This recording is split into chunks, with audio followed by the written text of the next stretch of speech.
सहनाववतु सहनौ भुनक्तु सह वीर्यं करवावहै तेजस्विनावधीतमस्तु मा विद्विषावहै। ॐ शान्ति शान्ति शान्तिः।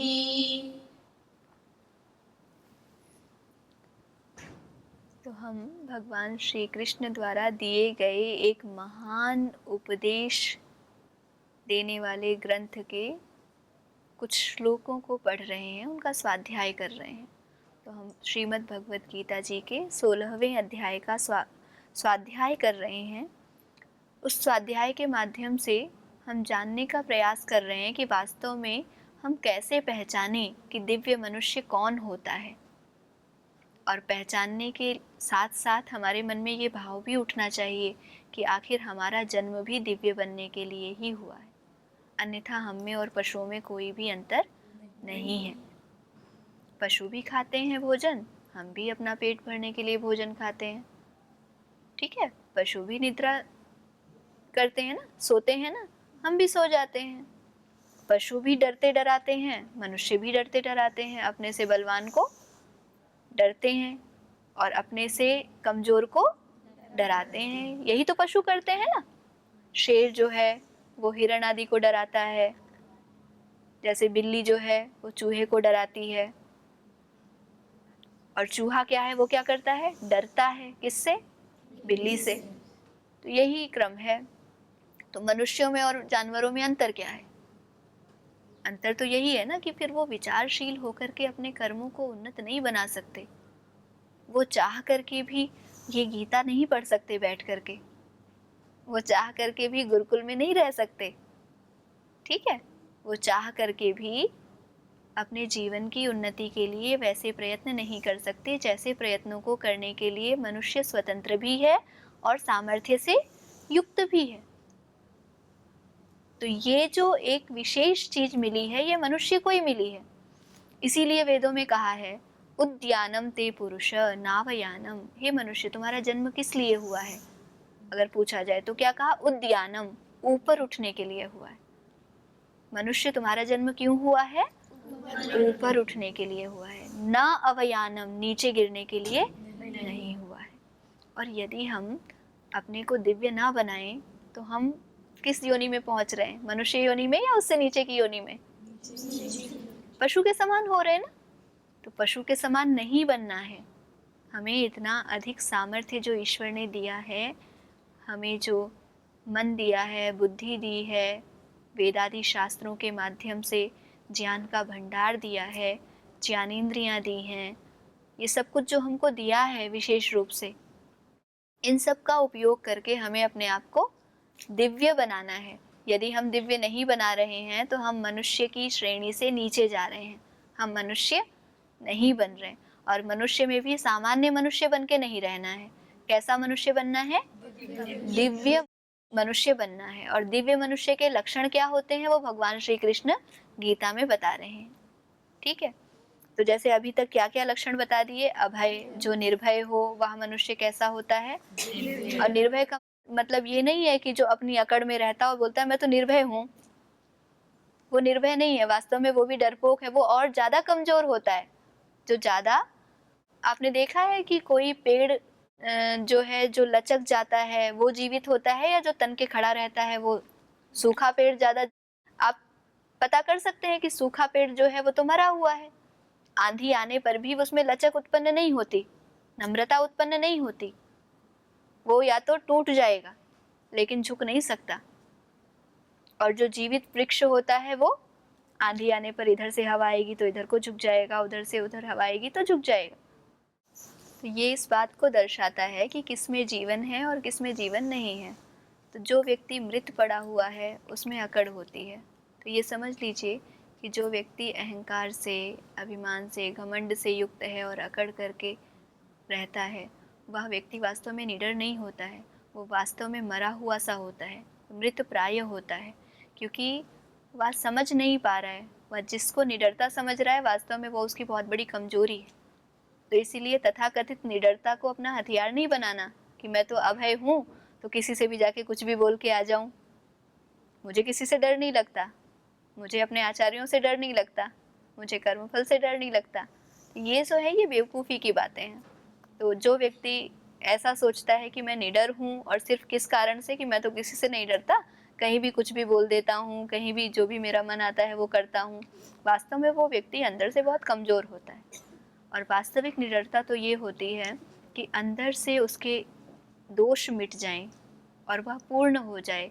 जो व्यक्ति इस प्रकार का होता है दूसरे लोग उसे सहर्ष स्वीकार कर लेते हैं, तो उसको अकड़ने की आवश्यकता पड़ती ही नहीं है। समझ रहे मेरी बात को? जब हम अंदर से पूर्ण होते हैं तो हमें उल्टा सीधा बोलने की, अकड़ने की आवश्यकता ही नहीं पड़ती।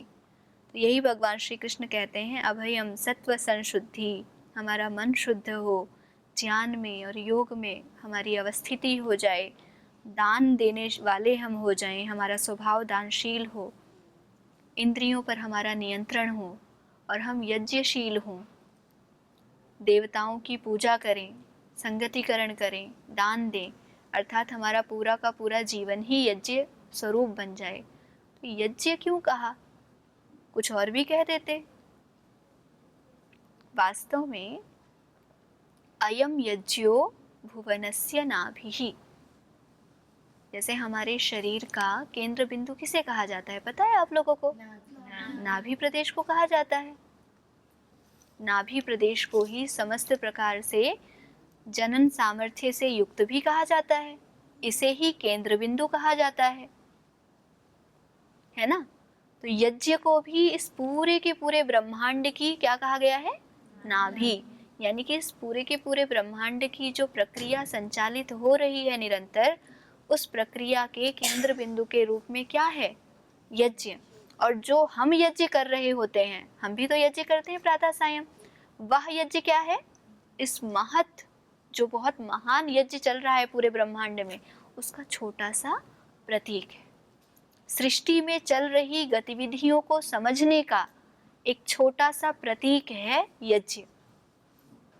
मैं कई बार आप लोगों को बताती हूँ, जब आप छोटे थे तो का को पहचानने के लिए आपको किसका सहारा दिया गया था? का से कबूतर। तो का मतलब कबूतर होता है क्या? सिर्फ प्रतीक का ही तो उपयोग किया गया था। तो आपने हमेशा का जहाँ दिखता है वहां आपको कबूतर ही दिखता है? जब छोटे थे तब दिखता था, जैसे जैसे बड़े हुए वैसे वैसे समझ गए, है ना? तो ऐसे ही हमारे ऋषियों ने बहुत ही बुद्धिमत्ता से, बहुत ही वैज्ञानिक ढंग से, सार्वभौमिक नियमों को युक्त करते हुए ये यज्ञ की प्रक्रिया का निर्माण किया। तो हम यज्ञ में मंत्रों का उच्चारण, जैसे अभी ब्रह्मचारिणी ने पूछा कि हम फिर यज्ञ में मंत्रों का उच्चारण क्यों करते हैं, मात्र वो एक प्रक्रिया ही तो है। तो प्रक्रिया को पूर्ण करने के लिए और मंत्रों में अर्थ जो होता है, वह अर्थ जब हम आत्मसात करते हैं तो जो क्रिया हम कर रहे होते हैं वह क्रिया किस लिए है, किसको समर्पित कर रहे हैं, उन भावों को पूर्णतया आत्मसात करने के लिए मंत्रों का प्रयोग किया जाता है।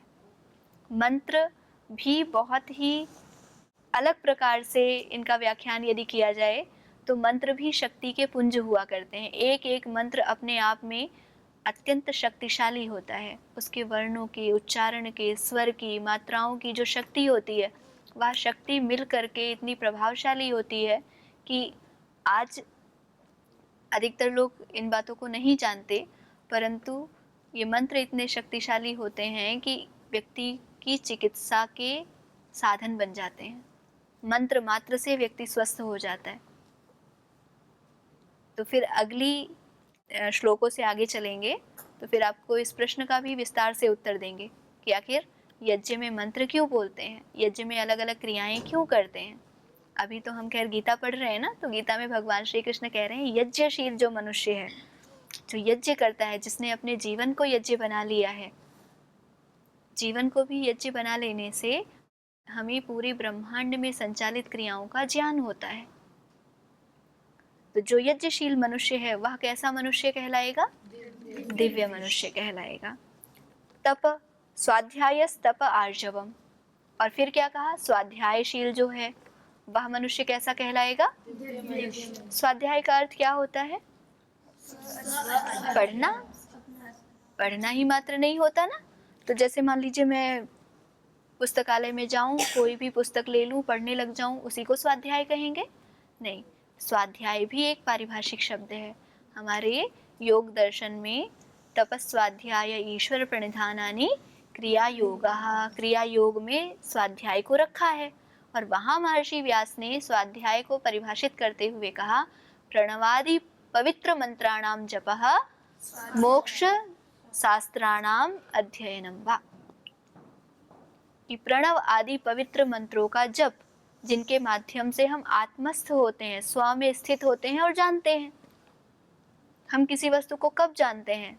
जब उसमें देखेंगे, जब समझेंगे, उसमें एकाग्रता बनाएंगे, तभी जान पाएंगे।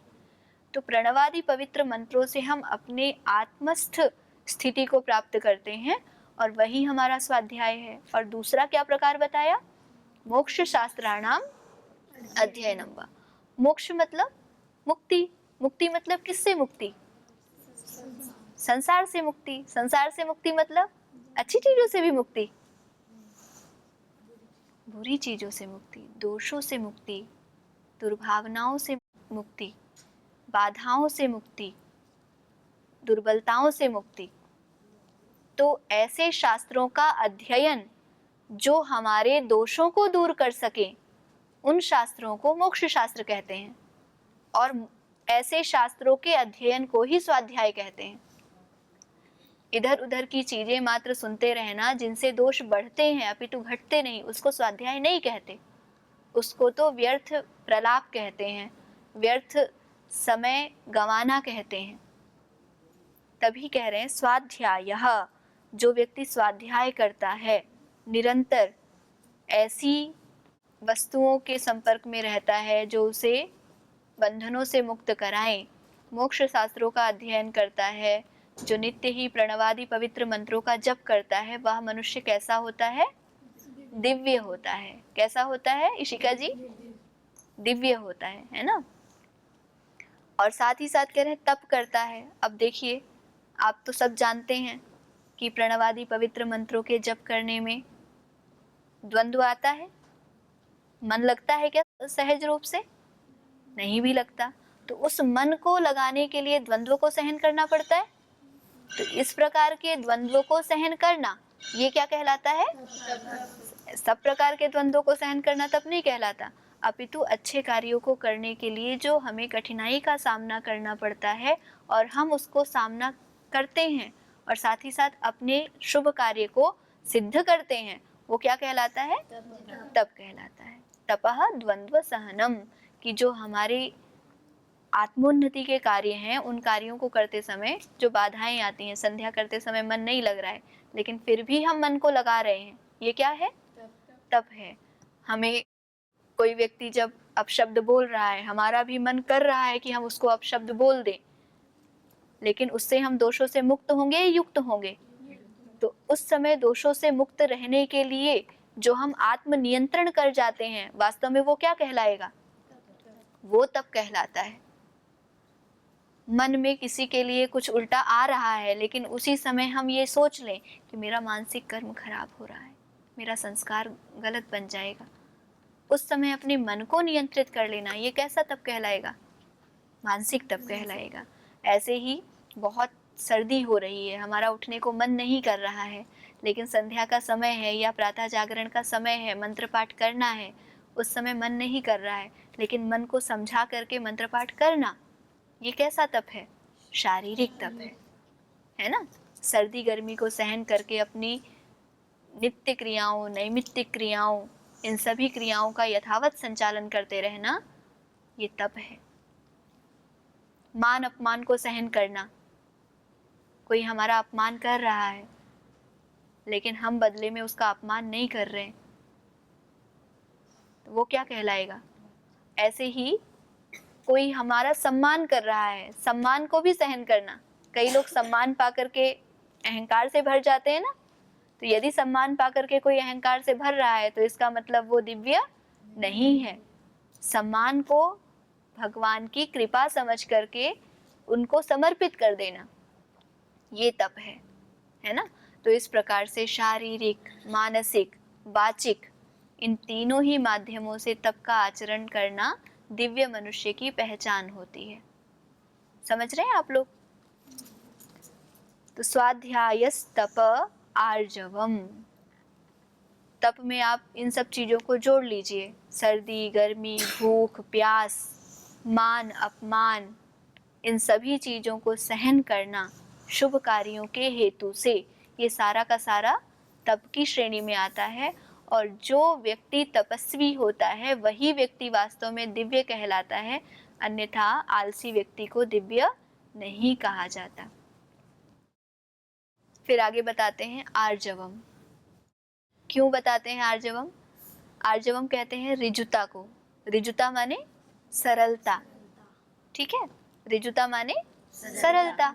अब कई बार होता क्या है, जो व्यक्ति बहुत तपस्या करते हैं उनको तपस्या का ही अहंकार हो जाता है कि मैं तो कभी गुस्सा नहीं करती, मैं तो कभी किसी को गलत बात नहीं बोलती, या मैं तो सर्दी में वस्त्र नहीं पहनती, या तो मैं तो जो है वो शक्कर नहीं खाती, या हम ये नहीं खाते, हम तो फलाहारी हैं, आदि आदि।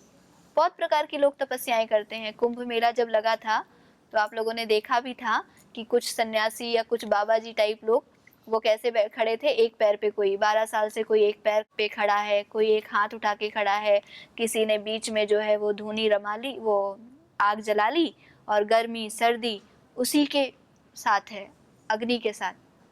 ये सब तपस्या करते हैं। उससे क्या आ जाता है? अहंकार। तो भगवान श्री कृष्ण कहते हैं कि तप तो करे व्यक्ति, लेकिन साथ ही साथ वो कैसा हो? सरल हो। तप का अहंकार नहीं होना चाहिए। आप लोगों के मन में ये नहीं आ रहा है कि इतना सब कुछ कैसे कर सकता है कोई मनुष्य? कर सकता है कि नहीं कर सकता है? आपने किसी को देखा है ऐसा अपने वास्तविक जीवन में? आप कल सोच के आना, मैं पूछूंगी, क्योंकि यदि कोई ऐसा देखा ही नहीं है इसका मतलब तो ये सिर्फ बातें ही बातें हैं, है ना? किसी को, किसको देखा है?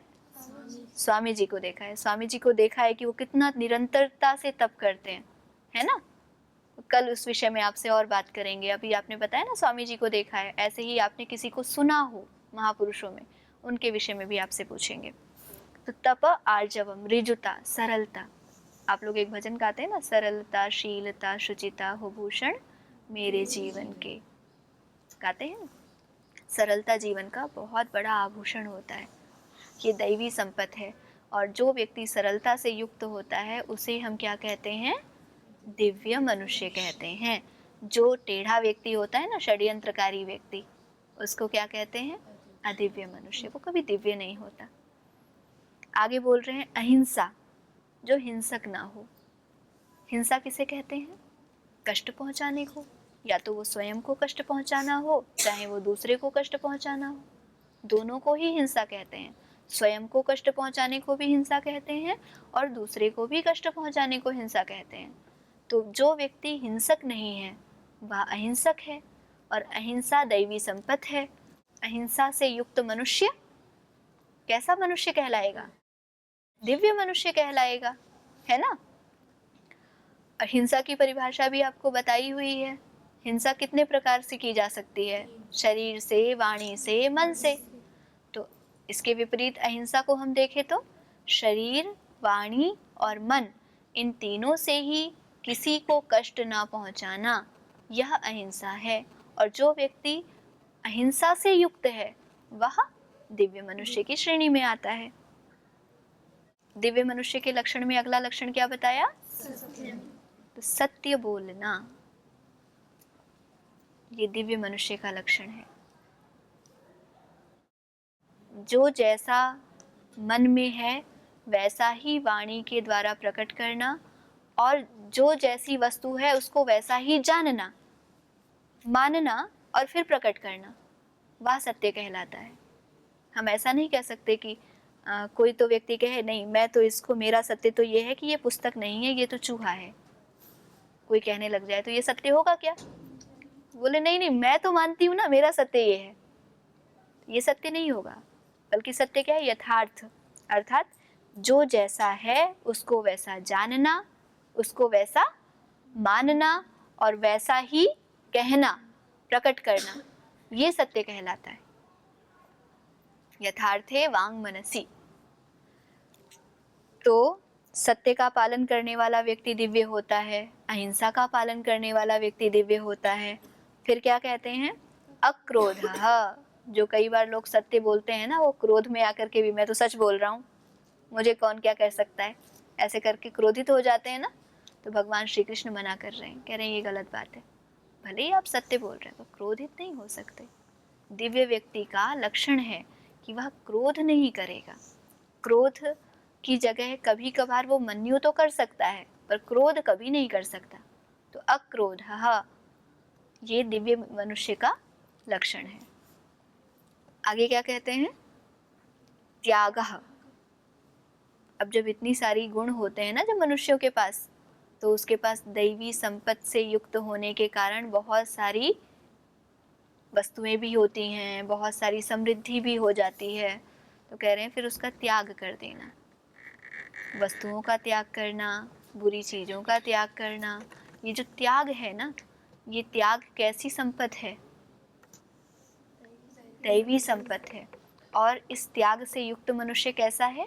दिव्य मनुष्य। हम बार बार देखिए अपनी बात को ध्यान रख रहे हैं कि भगवान श्री कृष्ण आखिर कहना क्या चाहते हैं, कि हम दिव्य बने। और दिव्य मनुष्य के लक्षण क्या होते हैं वो गिना रहे हैं। तो हम साथ साथ चल रहे हैं उनके, कि जो व्यक्ति त्यागशील होता है वह दिव्य होता है। ईशोपनिषद में देखिए सबसे पहले ही मंत्र में कहा, तेन त्यक्तेन भुंजीथाः मा गृधः कस्यचित् धनम्। संसार में जितनी भी वस्तुएं हैं उन सब का त्याग पूर्वक उपभोग करो। किसी भी वस्तु का, किसी की वस्तु का लालच मत करो। मा गृधः, लालच मत करो। कस्यचित्, किसी और का, धनम, धन का, किसी और के धन का लालच मत करो। ये कहा है ना ईशोपनिषद में। तो यहाँ पर भी कह रहे हैं त्यागः, त्याग जो है वो दैवी संपत्ति है। संचय नहीं करना है, त्याग करना है। अब वो त्याग कई प्रकार का हो सकता है, वो वस्तुओं का भी त्याग हो सकता है, वो अन्य चीजों का भी त्याग हो सकता है, ये विवेक पे निर्भर करता है।